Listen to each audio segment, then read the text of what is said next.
Today we're going to take a deep dive into the rise, the fall, and the eerie silence of one of gaming's most iconic franchises. Alright, let's go all the way back to 1999 when Silent Hill dropped on the PlayStation 1. And it's a game changer. Quite literally. While Resident Evil was all about zombies and jump scares, Silent Hill went more for the psychological thrill.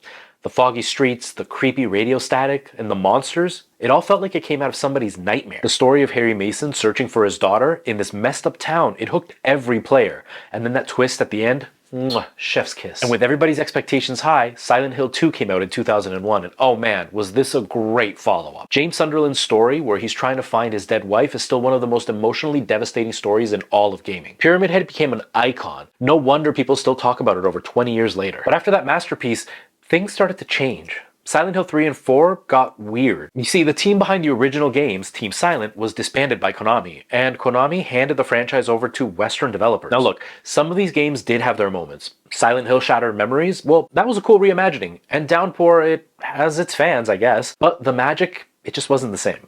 The series started to feel like it was chasing its own legacy rather than innovating a new legacy. Let's use Silent Hill The Room, for example. It was released in 2004, and it was trying to do something different by trapping you in a single apartment and using that as a hub so you could go and explore different areas in Silent Hill. On paper, it was a cool idea, but in practice, well, it fell flat for a lot of players. Plus, the whole you can't leave your apartment thing, it made the game feel restrictive instead of immersive. In 2012, we got Silent Hill Downpour, and it had some really good ideas. It was an open world, it had some exploration and side quests, but it had a lot of issues. While the story had its moments, it lacked that emotional depth and psychological complexity that made the earlier games so memorable and relatable to players. But Konami hadn't given up. They wanted to prove that they could still save Silent Hill.